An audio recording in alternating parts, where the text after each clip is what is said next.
몇 년 전만 해도 부산에도 미분양 많았거든요. 근데 이제 저는 이렇게 생각해요.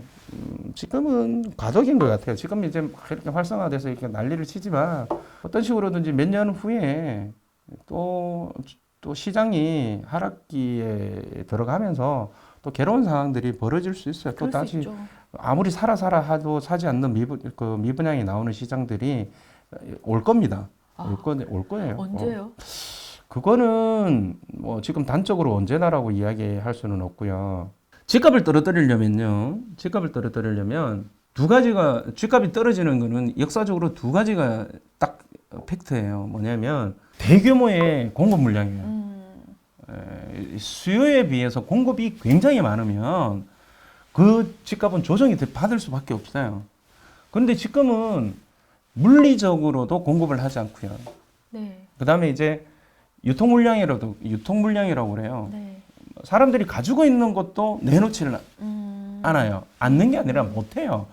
야, 세금이 80% 70몇 프로 맞으면서 누가 이 아파트를 내놓을 수 있겠어요. 내놓으면 이제 이상한 빌라들이나 이렇게 외곽지에 안 팔리는 집들 이런 거 먼저 처분하려고 그러는 거죠. 그리고 또 한 가지는 뭐냐면 우리가 몇 번 겪었던 뭐 오일 쇼크라든지 IMF 경제 외환위기라든지 그다음에 이제 뭐 카드 대란 사태라든지 남미 위기라든지 유럽 경제 위기라든지 이런 경제 위기가 터져주면 경제 전체가 흔들리기 때문에 자산 시장에 데미지가 올 수밖에 없죠. 그럼 제가 아까 전에 제가 국토부 생활하면 그 다음날 바로 반토막 만들 수 있다라는 거 하는 건 뭐냐면 양도세 빵원에 하면 돼요. 양도세 빵원하면 그냥 바로 지금 물량 엄청 쏟아질 거예요. 그러면 양도세 빵원하는 거 알면 매수자들 사겠어요, 안 사겠어요? 안 삽니다. 더 떨어질 거라고 생각하고 계속 가격 떨어지는 거예요. 조정받는 거예요. 근데 이걸 안 해요. 아니, 왜 안 하냐면 정부에서 알면서도 안 하지. 왜? 부동산 정책을 아니라 부동산 정치를 하니까 그런 거지. 결국은 부동산 정책도 사람들이 하는 것인데 네. 그 사람을 AI가 하는 게 아니고 사람이 하다 보니까 그 사람의 생각이 녹아 있는 거예요. 그 사람의 어떤 정치적인 성향이 녹아 있는 거예요. 그러다 보니까 알면서도 안 하는 거야. 알면서도 안 하고 계속 뭐냐면 규제만 해버리니까 규제하니까 더욱더 물량이 안 나와요. 지금 뭐 1주택자까지도 지금 뭐 종부세 부분, 양도세 부분 다 건드는데 그러면 더 안 팔죠? 더 안 팔면 시중에 유통 물량이 더 안 나오죠? 유통 물량을 줄이는 상황으로만 계속 몰고 가고 있고 그러다 보니까 유통 물량이 줄어드니까 사람들이 집을 아직까지 못 산 사람들은 이제 마음이 바쁜 거예요. 마음이 바쁘죠. 이거 안 사면 큰일 날 것 같아요. 그러니까 이상한 거 사서 중심부는 비싸니까 외곽 쪽으로서 사놨다가 또는 많이 벌었다던데 10억 벌었다던데 그럼 나는 5천만 원 사서 5천만 원짜리 사도 5천만 원에 팔면 어찌됐든 수익률이니까 한꺼번에 그렇게 안 되니까 뭐 나는 기왕이면 한 5채 살까? 6채 살까 해서 이제 그 시기가 뭐 물려가지고 이제는 헤어나지 못하고 10년 이상 그냥 기회비용 손실을 맞게 되고 나는 부동산과 아무런 인연이 없는 갭이에요. 이래가지고 이 시장을 떠나버리고 네. 너무 안타까운 일들이 계속 벌어지고 있죠. 그럼 교수님, 그 부산에요. 몇 년 후에 뭐 강서 쪽이라든지 물량이 많다 그러거든요. 네네. 그리고 뭐 동네도 온천사라든지 물량이 나올 거란 말이죠. 네. 그럼 부산은 서울하고 좀 다르니까 기다리면 집값이 좀 안정되지 않을까요? 이제 기다리면 집값이 안정이 되는 건 좋은데요. 이게 이 사이클의 상승이 어디까지 될지를 모른다라는 게 문제예요. 제가 말씀드리지만 그러면 언제 집값이 안정화가 되든지 떨어질 것이냐라는 질문들을 되게 많이 받거든요. 네. 지금은 아니다. 언젠가는 오겠지만 지금은 아니다 하는 그 근본적인 이유가 뭐냐면 자, 일단 집값이 지금 오르는 것은 집도 재화다 보니까요. 이제 집의 가치가 올라서 가격이 오르는 게 아니고요. 네. 단순하게 그냥 가격만 오르는 게 가치는 그대로 있어요. 그 콘크리트 덩어리가 뭐가 가치가 있어요. 그런데 이제 전 세계적으로 돈이 많이 풀리고 우리나라도 돈이 많이 풀리다 보니까 돈이 갈 데가 없어서 이게 지금 자산 인플레가 일어나고 있는 상황이거든요. 아파트 가격이 오른 게 아니고 현금이 쓰레기 되다 보니까 이게 그냥 자산 시장에 가격이 올려주는 그런 상황이 돼버렸어요. 그럼 이게 언제 그럼 가격이 조정받겠느냐? 아무도 몰라요. 아무도 모르는데 힌트는 얻을 수 있죠. 추세는 얻을 수 있어요. 뭐냐면 예를 들어서 돈 풀리는 것이 줄어들고요.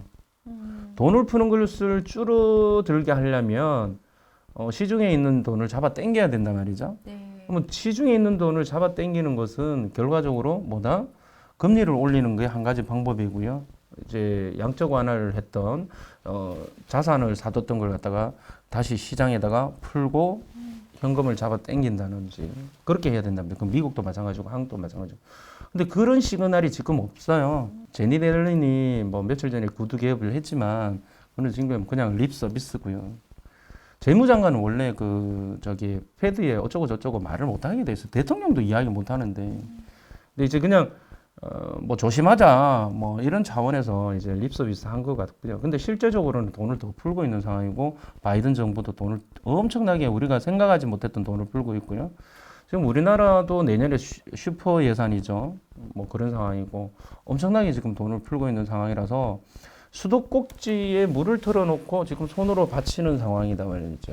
이거는 제가 봤을 때는 답이 없고 금리를 올리고 싶어도 금리를 못 올리죠. 다른 이제 기업들이 영향을 받으니까 집값 잡으려고 금리 올렸다가는 진짜 초과 상간 다 태우는 상황이 벌어진단 말이죠. 그리고 그것도 못 해요. 근데 그 시점이 올 거예요. 올 거고 이제 금리가 올라가는 상황이 벌어질 것이고 금리가 올라간다라면 주택담보대출을 받았던 사람들이 그 부분에 대해서 상환 압력을 받을 것이다. 근데 아이러니하게도 되게 재밌는 게 뭐냐면 이 현 정부는 되게 재밌어요. 뭐냐면 주택담보대출을 안 해줬어요. 많이 늘었다고 하지만 안 해주다 보니까 오히려 안정성이 있어요. 지금 되게 웃기죠. 그래서 첫 번째 일단 타격을 안 받을 가능성이 높고요. 네. 그리고 이제 금리가 올라간다 하더라도 금리 올라가면 뭐 폭락을 하네 어쩌고 저쩌고 뭐 이렇게 폭락론자들 그렇게 이해하는데 이게 논리 구성적으로 금리가 올라가는 것은 이제 일단은 시그널이라고 봐야 되는데 네. 실제 우리가 집값이 하락을 할 것이냐의 문제는 다른 측면으로 봐야 돼요. 무슨 얘기냐면 금리가 오르긴 오르는데 1년에 3%, 4%, 5% 오르면 집값 폭락할 겁니다. 그런데 지금 금리 올릴 때 정말 0.25% 그것도 신중하게 해서 몇 달에 한 번씩 올리고 몇 분기 지나서 한 번 올리고 할 거예요. 그거는 사실적으로 크게 시장에 영향을 주지 못한다. 그리고 또 한 가지는 뭐냐면 이제 사람들의 심리가 이제 파악이 돼야 되는데요. 사람들의 심리가 파악이 되는 것은 뭐냐면 지금 청약률 그러니까 이게 두 가지예요. 청약률 사람들이 미친 듯이 청약하는 거, 청약률 하나. 그럼 대기 수요가 많다는 거거든요.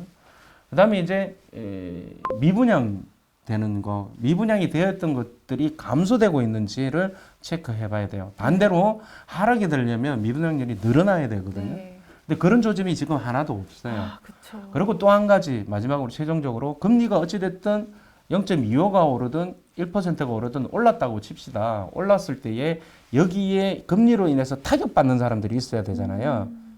즉 무슨 얘기냐면 그 금리를 이자 상환을 하는 것을 견디지 못하고 네. 물건을 내어놓아야 된다던가 하는 상황들이 벌어진단 말이죠.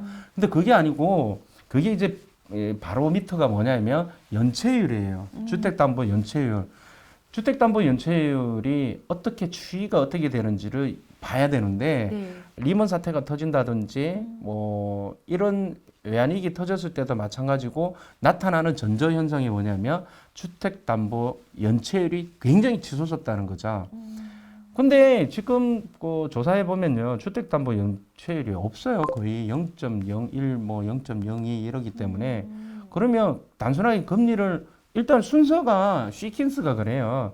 자, 금리가 오르긴 오르되 팍 올라서 이로 인해서 상환을 하지 못하는 사람들은 연체율이 높아져야 결국은 걔네들이 물건을 던지든지 경매를 넘어가든지 할 거단 말이죠. 그러면 금리를 올리겠다는 시그널 자체도 지금 안 나왔는데 지금도 계속 돈을 풀겠다고 하는데 그러면 아직 그 시작점도 나오지 않았고 그 시작점에서 금리가 상승을 얼마만큼 하는지도 지금 모르는 상황이고 아예 그 시작도 안 했으니까 그 상승을 하고 난 다음에 그 여파로 인해서 주택담보대출이 연체가 얼마큼 되는지 그것도 봐야 되는데 아직까지 그거 나오려면요. 그거에 영향을 받아서 시장의 멘탈을 붕괴시키려면 내가 봐도 최소 몇 년 이 상태로 간다.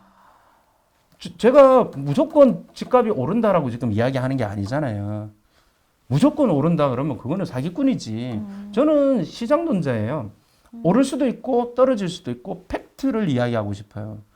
그러면 결과적으로 지금 우리 기자님도 제가 지금 말씀을 드렸기 때문에 어떻게 생각하실지 모르겠지만 지금 이야기 들으면서 아 맞다 맞는 것 같다 이런 생각 안 드세요? 네.